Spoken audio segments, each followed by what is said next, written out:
Hello hello hello, welcome to Arijit official blogs. আর আজ কোথায় চলে এসেছি বলুন তো? কেন এসেছি? স্টার্টার বিলিয়ন্স অ্যাওয়ার্ডের ওয়ান অফ দ্য অ্যাওয়ার্ডই এই ব্র্যান্ড। কেন এই অ্যাওয়ার্ডটা পাচ্ছে আর এই ব্র্যান্ডটাই বা কার, চলুন তার মুখ থেকে এই জার্নিটা শুনি। Gourav, welcome welcome. Thank you for coming. তো একটু ইন্ট্রোডাকশন দাও, what is this? This is resilience empowerment academy. আমি গৌরব ব্যানার্জি, আমি ফাউন্ডার। আমাদের একটা ওয়ার্কশপ বেসড আমরা একটা প্রোডাক্ট লঞ্চ করেছি, that is safety training, self defence training. আমাদের সেলফ ডিফেন্স ট্রেনিং আমরা স্কুল, কলেজ, কর্পোরেট, এনজিওস, আমরা সব জায়গাতে এখন প্রোভাইড করছি। আমরা সবাই জানি যে এখন আমরা যেই ওয়ার্ল্ডে বাস করছি সেই ওয়ার্ল্ড খুব আনসার্টেন, সেই ওয়ার্ল্ডের কোনো সার্টেনিটি নেই। সেখানে দাঁড়িয়ে সেফটি কিন্তু একদম বেসিক একটা এলিমেন্টারি একটা স্কিল, যেটা আমরা সবার কাছে পৌঁছে দিতে চাই। এবং ফর দ্য ফার্স্ট টাইম আমরা কিন্তু সেফটিটা সবার জন্যই নিয়ে এসেছি। মানে আমরা এতদিন পর্যন্ত সেফটি ট্রেনিং বা সেলফ ডিফেন্স ট্রেনিং ভাবতাম শুধু হয়তো কিছু মার্শাল আর্ট শিখবো, বাট সেটার কিন্তু সবার জন্য সেটা ছিল না। এবং ফর দ্য ফার্স্ট টাইম আমরা কী করছি, 8 থেকে 80 সবার জন্য সেলফ ডিফেন্স ট্রেনিং নিয়ে এসেছি। এবং এই ট্রেনিং আমাদেরকে মেন্টালিও অনেকভাবে হেল্প করবে, মানে যেটাকে মেন্টাল রেজিলিয়েন্স বিল্ডিং বলি। এভাবেই আমরা ট্রেনিংগুলোকে করাচ্ছি। গৌরব, 2025-এ স্টার্টআপ বিলিয়ন্স অ্যাওয়ার্ড পাচ্ছে তোমার এই brand, right? How is the feeling? মানে এটা তো আমি থ্যাঙ্কস টু ইউ দাদা, যে আপনারা আমাকে আবার আমাদের ব্র্যান্ডকে রেকগনাইজ করেছেন, আমাদের কাজকে রেকগনাইজ করেছেন। এবং এটা আমাদের ব্র্যান্ডকে একটা অনেক বড় একটা মাইলেজ দেবে, কারণ এত বড় একটা অ্যাসোসিয়েশন আমাদের মধ্যে হচ্ছে। এবং এই অ্যাওয়ার্ডটা আমি একদম 200% অ্যাসিওর যে এই অ্যাওয়ার্ডটা আমাদেরকে আরও বেশি ইন্সপায়ার করবে আরও কাজ করার জন্য। স্টার্টআপ বিলিয়ন্স অ্যাওয়ার্ডটার পেছনে যে উদ্দেশ্যটা, সেটা হচ্ছে 20টা ব্র্যান্ড, 20টা জার্নি। এবং আমি চেষ্টা করেছি এই ব্লগগুলোর মাধ্যমে ওই 20টা ডিফারেন্ট ব্র্যান্ডের তাদের জার্নিটা মানুষের কাছে শেয়ার করতে। এবং আর একটা ইম্পর্টেন্ট পার্ট, যেটা আমরা অনেক সময় ভুলে যাচ্ছি বা মিস করে যাচ্ছি বা করতে চাইছি না, যে ব্র্যান্ড ভ্যালুয়েশন, ব্র্যান্ডটাও যেমনি চেনা দরকার মানুষ, এটা কি brand, right, person behind that brand, সেটা মানে এই দুটোকে একত্রভাবে সামনে নিয়ে আসার চেষ্টা করছি। একদম। এই ব্লগটা করার একটাই উদ্দেশ্য, যাতে আপনি এই ব্র্যান্ডটাকেও চেনেন এবং ব্র্যান্ডের পেছনে যে মানুষটা আছে তাকেও চেনেন। আচ্ছা গৌরব, এই থটসটা হট করে তোমার মাথায় এলো কেন? তুমি অনেক তো স্পেস ছিল জীবনে, অনেকগুলো জনারে যাওয়া, হঠাৎ তুমি এই স্কিল ধর্মিক একটা প্ল্যাটফর্ম কেন ভাবলে? একদম। প্রথমেই আমি একটা জিনিস যেটাকে বলা হয় যে কানেক্টিং দ্য ডটস, মানে আমি অনেক দিন ধরেই মার্শাল আর্ট করতাম ছোটোবেলা থেকে। তারপর আমি একটা অর্গানাইজেশনে চাকরিও করতাম।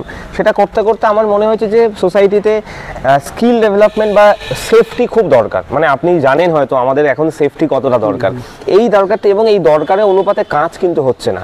যারা করাচ্ছে তারা ওই প্রথাগত কিছু মার্শাল আর্ট ট্রেনিংকে করাচ্ছে, যেমন আমিও মার্শাল আর্ট শিখেছি, বাট এটাকে সবার জন্য আমি নিয়ে আসতে চেয়েছি। এবং এটার একটা হিউজ পোটেনশিয়াল মার্কেট এখন তৈরি হচ্ছে। সবাই চাইছে সেফটি বা সেলফ ডিফেন্স ট্রেনিংকে ট্রেন করতে। এইভাবেই আমি আমার জার্নিটা শুরু করেছি। এই যে তুমি তোমার এই পিচটা তুমি আজকে সামনে রাখছো এই ব্লগটার মাধ্যমে, এবার তুমি তোমার নেটওয়ার্কে কোন মানুষদের কাছে পৌঁছতে চাও, কাদের কাছে তোমার ব্র্যান্ড এবং তোমার এই যে কাজকর্মটাকে নিয়ে যেতে চাইছো, যদি একটু শেয়ার করো। একদম। বেসিক্যালি আমরা যেটা করছি, আমরা B2B B2C দুটো সেকশনই আমরা কাজ করছি। আমার যেটা এই কোলাবোরেশন বা এই অ্যাওয়ার্ড থেকে আমার যেটা এক্সপেকটেশন, যে আমি আরও স্কুলের কাছে পৌঁছতে পারি, আরও কলেজের কাছে পৌঁছতে পারি, আরও কর্পোরেটসদের কাছে পৌঁছতে পারি, আরও এনজিওসদের কাছে পৌঁছতে পারি, যাতে B2B সেকশনে আমাদের যে এই প্রোডাক্টটা আছে আমরা খুব সহজভাবে তাদের সাথে একটা কাজের আমরা একটা জায়গা খুঁজে বের করতে পারি অ্যাওয়ার্ডসের মাধ্যমে। ধরো আমার একটা অর্গানাইজেশন আছে, আমার একটা টিম আছে, আমি চাইছি তাদেরকে সেলফ ডিফেন্সের এই ওয়ার্কআউটটা করানো। একদম একদম। তো how I will reach out, কি করে যাব? আমি আমার রেজিস্টার অফিস দমদমে রয়েছে। আমার সোশ্যাল মিডিয়া প্ল্যাটফর্মে আমাদের রেজিলিয়েন্স এম্পাওয়ারমেন্ট একাডেমির পেজ রয়েছে, ফেসবুকে রয়েছে, লিঙ্কডিনে আমি নিজে আছি। তো যে কোনো অবস্থাতেই আমাকে সবখানেই আপনারা খুঁজে পাবেন, গৌরব ব্যানার্জি লিখলেও খুঁজে পাওয়া যাবে। এবং আমরা কিন্তু প্যান ইন্ডিয়া অপারেট করি, মানে আমরা সব জায়গাতে আমরা আপনার অর্গানাইজেশনে গিয়ে কিন্তু আমাদের সেলফ ডিফেন্স ট্রেনিং আমরা প্রোভাইড করে থাকি। মানে তুমি আগামী দিনে ভাবছো কলকাতার বেঙ্গলকে ছেড়েও বেরোতে? একদম দাদা, আমাদের এই কাজের যে মার্কেট প্লেস, সেটা কিন্তু মানে পুরো অল ওভার দ্য ওয়ার্ল্ড সবারই তো সেলফ ডিফেন্স ট্রেনিং দরকার। বাট আমি চাইছি যে আগে আমাদের এখানে বেসটা তৈরি করতে, বেঙ্গলে আরও বেশি করে আমরা কাজটা করতে, কারণ এখানে কাজের হচ্ছে না সেইভাবে এই কাজটা বলা যায়। তো সেইখান থেকে দাঁড়িয়ে আমরা তারপরে আমরা অন্য স্টেটে শুরু, অলরেডি আমরা অন্য স্টেটে কাজ করছি, বাট আমি এখন ফোকাসলি বেঙ্গলে থাকতে চাইছি।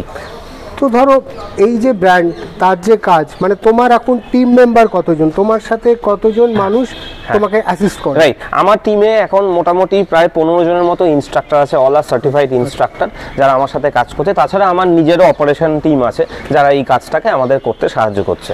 একদিনে কটা জায়গা তোমরা অপারেশন করতে পারবে, কটা জায়গা তোমরা এই ওয়ার্কশপগুলো করতে পারবে? আমাদের আমরা তো টিম ওয়াইজ কাজটা করি, সেক্ষেত্রে দেখা যায় যে একদিনে আমরা 10টা ওয়ার্কশপও করেছি, মানে বিভিন্ন স্কুলে, বিভিন্ন অর্গানাইজেশনে।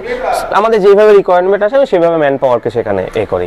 এই যে তোমরা স্কুলে গিয়ে করছো, কলেজ টার্গেট করছো, তো এখনো অবধি যে যে জায়গায় করেছো, মানে নিশ্চয়ই রেজাল্ট কিরকম? রেজাল্ট খুব ভালো, এবং আমি আপনাকে এটা প্রাউডলি বলবো, আমাদের কিন্তু প্রায় কনভার্সন রেট, মানে অ্যাকসেপ্টেন্স রেট 90%-এর উপরে। মানে একটা ওয়ার্কশপের পর সবাই কিন্তু খুব স্বতঃস্ফূর্তভাবে আমাদের সাথে কিন্তু নেক্সটে জুড়তে চাইছে। তো সাধারণত ধরো এই ধরনের কাজের ক্ষেত্রে একটা চার্জেস থাকে। নিশ্চয়ই। সেই চার্জেসটা যখন কেউ অ্যাভিল করছে, তার মানে তারা সবসময় একটা রেজাল্ট ওরিয়েন্টেড কাজ। ডেফিনেটলি। ফলো আপটা কি আছে? ধরো একটা ওয়ার্কশপ করলে এরপরে কি একটা রিপিট ফলো আপ হচ্ছে? রাইট, আমাদের প্রথমে একটা ওয়ার্কশপ থাকছে, তা হচ্ছে বি আ ওয়ারিয়ার ওয়ার্কশপ। সেই ওয়ার্কশপটা আমাদের বেসিক প্রাইসিং থাকছে স্কুল কলেজের জন্য মাত্র 99 টাকা, আর কর্পোরেটদের জন্য থাকছে 599 বা 499, আমাদের এগুলো প্যাকেজ থাকে। এরপরে আমরা যেটাকে মেন ফোকাস করি, কারণ এটা একটা স্কিল, এটা একটা লাইফ স্কিল, এটা একদিনে সম্ভব নয়। আমাদের একটা ফলো আপ কোর্স আছে, যেটা আমরা 12 week transformational course, be a warrior course বলি। সেখানে 12টা সেশন দিয়ে কেউ যদি গো থ্রু করে, আমরা অ্যাসিওর করি তার সেফটি, মানে সে নিজেকে আরো বেশি সেফ ফিল করছে বা আরো বেশি ফিট ফিল করছে। এই ব্যাপারটা কিন্তু আমাদের আমরা কোর্সটা তারপরে তার মানে একটা ওয়ার্কশপ থেকে একটা সলিউশন কখনোই আসে না, ইটস আ স্টার্টিং পয়েন্ট। তো যারা এই কোর্সটাকে অ্যাভিল করবেন, এটা একটা ইয়ারলি, একটা 1 বছরের একটা একদম। এই 1 বছরে যদি কেউ তোমার সাথে টাই আপ করে, কটা সেশন হবে? জেনারেলি আমরা ওয়ার্কশপ দিয়ে শুরু করছি। স্কুল কলেজের জন্য আমি যদি বলি, স্কুল কলেজে বেস্ট হচ্ছে কোর্স লঞ্চ করা, বিকজ একটা আলাদা আমরা ওদেরকে একটা ভার্টিক্যাল দিতে পারছি। 1 বছরের জন্য আমরা প্রথমে 3 মাসের কোর্স, ফলোড বাই 3 মাসের কোর্স, এরকম করে আমরা কোয়ার্টারলি 3 মাস করে বিভিন্ন বেসিক, ইন্টারমিডিয়েট, অ্যাডভান্স, প্রো, এভাবে আমরা ব্যাপারটাকে নিয়ে যাই। এবং ধরো এই স্কুল কলেজ ছাড়াও এখন তো মানে আজকে ধরো সেক্টর 5 যদি বলি, নিউ টাউন বলি, প্রচুর কর্পোরেট সেক্টর আসছে, তাদের হিউজ টিম। রাইট। এই প্রয়োজনটা সবার একদম। তো তোমরা এই মার্কেটিং স্ট্র্যাটেজিটা কি করে নিচ্ছ, এদের কাছে কি করে পৌঁছানোর চেষ্টা করছো? আমরা চেষ্টা করছি এদের কোম্পানির এইচআরদের সাথে কানেক্ট করে, তাদের কোম্পানি, কারণ আমাদের কর্পোরেট ওয়েলনেস প্রোগ্রামে একটা ওদের আলাদা সেগমেন্ট থাকে, যেখানে ওরা এমপ্লয়ীদের, ওদের আরো ওয়ার্কফোর্স জেনারেশন, আরো বেশি আরওআই চাই ওদের কাজের। সেখানে কিন্তু সেফটি একটা বিরাট বড় মানে একটা পিভটাল রোল প্লে করে, বিকজ কর্মীরা যদি ভাবে তারা সেফ ফিল করে, তাহলে কিন্তু কাজের প্রোডাক্টিভিটিটাও বেড়ে যাচ্ছে। এবং আমাদের দেখা, আপনি নিউ টাউন বললেন যেহেতু, বা সল্টলেক বললেন, প্রচুর কিন্তু কলকাতার আউটস্কার্ট থেকে চাকরি করতে আসে।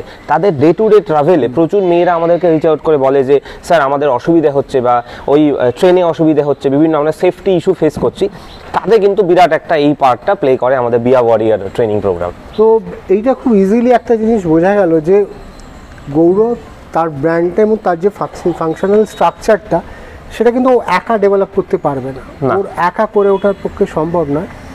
আপনারা বা যারাই ভিডিওটা দেখছেন, বা আমার উদ্দেশ্য হচ্ছে কেন স্টার্টআপ ব্রিলিয়ান্স অ্যাওয়ার্ডটা আনা, যেটা হচ্ছে একটাই, যে মানুষ তোমাকে জানুক, তোমার ব্র্যান্ডটার ফাংশনাল স্ট্রাকচার জানুক, এবং দুটোকে রিলেট করুক, এবং তাদের প্রয়োজনীয়তাটা বুঝুক যে এইটা তো আমাদের এখানে, আমাদের যারা হয়তো 50টি মেয়ে স্টাফ আছেন, 100 জন ছেলে আছে, কিন্তু ইকুয়ালি নিজেকে সেলফ ডিফেন্স করার জায়গাটা। এবং শুধু মানে আমরা অনেক, এটা তো একটা ট্রেনিং যে আমার মানে এটা করলেই আমি খুব ভালো ফাইটার হলাম, না, মেন্টাল একটা বুস্টার হয়, নিজের মাইন্ডটা একটু রিফ্রেশ হয়। মানে এর অনেকগুলো সাইড এফেক্ট আছে আমার মনে হলো, যে এটা শুধু বডিলি হু করলাম না, আমাকে কেউ অ্যাটাক করলেই মারলাম তা না, সেলফ কনফিডেন্স লেভেলটাও গ্রো করে। একদম। এবং তোমরা এই ওয়ার্কশপটা কিভাবে শুরু করো বা কিভাবে চালনা করো? আমাদের জেনারেলি আমরা ফোকাস করি, আপাতত আমরা অফলাইনেই পুরোটা পুরোটা করতে। আমাদের হাইব্রিড মোডও আছে, আমরা কিছুটা অনলাইন অফলাইনেও করাই, বাট আমরা যেহেতু বেঙ্গল থেকে অপারেট করছি আমরা পুরোটাই এখন অফলাইনেই করছি। আমাদের যেটা থাকে, আমরা 45 মিনিটসের একটা ওয়ার্কশপ দিয়ে আমাদের বেসিকভাবে শুরু হয়, যেটাকে আমরা B a warrior 45 minutes workshop নাম দিয়েছি। তারপরে এটা 1.5 ঘন্টা থেকে 2 ঘন্টা এক্সটেনশনে হয়, মানে এভাবে ধরে নিতে পারি যে 1.5 ঘন্টার মধ্যে পুরো ব্যাপারটা র্যাপ হয়ে যাচ্ছে ফার্স্ট ইনিশিয়াল ওয়ার্কশপটা। তো সেটা কিন্তু আমরা ফিজিক্যালি গিয়েই করাই। আচ্ছা, এই যে জিনিসটা ধরো আমি ওয়ার্কশপ করছি না বা আমার অ্যাওয়ারনেস, তোমরা এইটাকে অ্যাওয়ারনেসের জন্য কিভাবে প্রজেক্ট করছো, মানে হ্যামারটা কিভাবে করতে চাইছো, মানে অ্যাওয়ারনেসটা মানুষকে, তোমার এই ব্র্যান্ডটা আছে তার অ্যাওয়ারনেসটা কিন্তু মানুষের ডোর টু ডোর পৌঁছানো, একদম একদম সেইটার জায়গা কি? আমি এটা খুব প্রাউডলি বলবো, আমরা jan 19-তে কলকাতা এনকেটি স্টেডিয়ামে একটা ফেস্টিভ্যাল করেছিলাম ব্রেভ হার্ট বলে, পুরোটাই আমাদের ব্র্যান্ডকে এস্টাবলিশ করার জন্য। ব্রেভ হার্ট এমন একটা ফেস্টিভ্যাল আমরা করেছিলাম, সেখানে আমরা সেফটিকে সেলিব্রেট করেছি। মানে একটা ওয়ার্কশপ হয়েছিল আমাদের, আরেকটা তার সাথে একটা প্যানেল ডিসকাশন হয়েছে। প্যানেলিস্ট যারা আমরা বেছেছিলাম তারা সবাই বিভিন্ন মানে ফিল্ডের এক্সিলেন্ট লোকেরা, তারা এসে এই ব্যাপারটাকে এনশিওর করার জন্য যে সেফটি ট্রেনিং এখন আমাদের কতটা দরকার। তাছাড়াও দাদা আমাদের সোশ্যাল মিডিয়ার আমাদের বিভিন্ন আমরা মানে এই ব্যাপারে অ্যাওয়ারনেস রিলেটেড আমাদের পোস্ট আমরা ডেইলি করতে থাকি, যাতে লোক আরও বেশি অ্যাওয়ার হয়। এখন সোশ্যাল মিডিয়ার যুগ, সোশ্যাল মিডিয়া ছাড়া রিচ আউটের প্রবলেম, তাই আমরা সেটাকেই এখন বেছে নিয়েছি। ওইটা একদম একটা মাধ্যম। আমার যেটা তোমার সাথে কথা বলে বা আমি আমার জনারের ফিল্ডে কাজ করে আমার যেটা মনে হচ্ছে, social media it's very important part, right, কিন্তু door knocking is also very important. মানে ধরো আজকের এই ব্লগটা করার উদ্দেশ্য একটাই, যে আমি কেন এই ব্র্যান্ডটাকে নিয়ে আসছি, মানুষ জানুক, ব্র্যান্ডের গল্পটা মানুষ শুনুক, মানুষ তোমার মুখ থেকে কথা শুনুক, যেটা হয়তো অনেক সময় সোশ্যাল মিডিয়া হয়তো নেটওয়ার্ক বাড়িয়ে দিচ্ছে, কিন্তু যতক্ষণ আমরা 1-to-1 মিট করছি বা এই জায়গাটায় আসছি একে অপরের সাথে, ততক্ষণ ওই জায়গাটা বিশ্বাসের জায়গাটা ডেভেলপ করছে। হয়তো একটা পুরো জিনিসটা ফেথের ওপরে চলে পুরো স্ট্রাকচারটা। তো এইটা আমার মনে হয় আরো একটু ফোকাস হওয়া দরকার বা জোর দেওয়া দরকার। একদম একদম একদম। আচ্ছা, ধরো প্রচুর ব্র্যান্ড বা প্রচুর স্টার্ট আপ কলকাতা থেকে প্রত্যেক দিন কেউ না কেউ ভাবছে, কেউ না কেউ তৈরি হচ্ছে, তাদের উদ্দেশ্যে তোমার কি মেসেজ থাকবে? আমি একটাই কথা বলবো যে আমার মনে হয় ব্র্যান্ড বা একটা স্টার্ট আপ তো একজন বা কিছু মানুষের একটা বেসিক ফাউন্ডারের স্বপ্ন থেকে তৈরি হয়, অথবা তাদের একটা কোনো জায়গায় তারা যখন সোসাইটিতে দেখে যে কাজের জায়গা আছে, সেই ডটটাকে তারা কানেক্ট করার জন্যই স্টার্ট আপের যে আইডিয়াটা আমরা জেনারেট করি, সেই আইডিয়াটার ওপরে কাজের কিন্তু একটা এক্সপার্টিস ফাউন্ডারকে আগে তৈরি করে রাখতে হবে। যেমন আমি যদি আমার কথা বলি, আমি এই ব্র্যান্ড লঞ্চ করার আগে কিন্তু আমি 20 years I have been in the field of martial art. আমি কিন্তু মার্শাল আর্ট করেছি, করে যেটা বুঝতে পেরেছি না আমার সেফটি নিয়ে একটা কাজের সুযোগ করা যায়।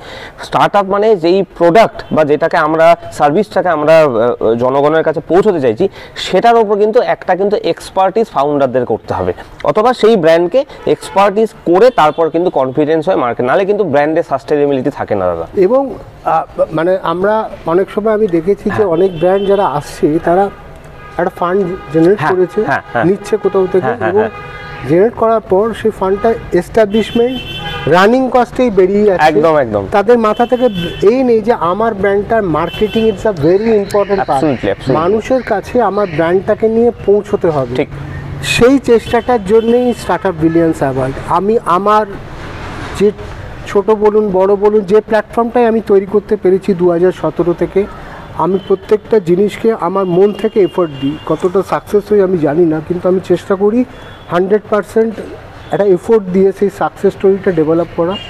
সেই সাকসেস স্টোরিটা প্রচুর ব্র্যান্ডসকে আমি কানেক্ট করেছিলাম, অনেক ব্র্যান্ডসের সাথে আমার মার্কেটিং বেস একটা হাউস, আমি বিভিন্ন জায়গায় নেটওয়ার্কিং করেছি, যোগাযোগ করেছি, এবং আমার মনে হয়েছে যে কিছু ল্যাকিং কোথাও না কোথাও হচ্ছে, সেটার সলিউশন একটা দেওয়ার চেষ্টা করছি এই স্টার্টআপ বিলিয়ন্স অ্যাওয়ার্ডের মধ্যে থেকে। যেমনি গৌরব আসছে, এরমই আরও 20 জন 19 জন ব্র্যান্ড তাদের প্ল্যাটফর্ম নিয়ে আসছে, তাদের স্টোরি টেলিং অলরেডি আমি শেয়ার করছি। তো Gourav, thank you for giving me the time, thank you for getting startup billions award 2025। Thank you. এবং এই অ্যাওয়ার্ড তখনই সাকসেস যদি একটা মানুষও এই অ্যাওয়ার্ড শোটা থেকে, বা আমি যে প্রমোশন, যে মার্কেটিং স্ট্র্যাটেজি, যে ব্র্যান্ড ভ্যালুয়েশন, যে ফেস ভ্যালুয়েশনের থেকে তোমাকে একটা মানুষও যদি ফোন করে বলে যে আমি ওটা দেখেছিলাম বলে এটা করছি, that is the main success behind the story of startup billions award. একদম একদম। তো wish you all the best. আজকের ব্লগটা এখানেই শেষ করব। সবাই ভালো থাকবেন, সুস্থ থাকবেন। অরিজিৎ অফিসিয়াল ব্লগটাকে সাবস্ক্রাইব করবেন, আর আমার main YouTube channel Arijit official ইউটিউবটা চ্যানেলটাকে সাবস্ক্রাইব করবেন। লাইক, শেয়ার, কমেন্ট করতে ভুলবেন না। আর ভালো কিছুর সাথে, জীবনে পজিটিভ জিনিসের সাথে নিজেকে কানেক্ট করুন আর পজিটিভিটি স্প্রেড করুন। এর থেকে ভালো জিনিস হবে না। নেগেটিভিটি কোনো দিন আপনাকে সাকসেসের জায়গা পৌঁছে দেবে না। সেলফ মেড হওয়ার চেষ্টা করুন, পজিটিভিটি স্প্রেড করুন। আবার দেখা হচ্ছে আরেকটি ব্লকে, আবার অন্য কোনো একজন ব্র্যান্ড যে স্টার্টআপ বিলিয়ন্স অ্যাওয়ার্ড 2025 পাচ্ছে। টাটা।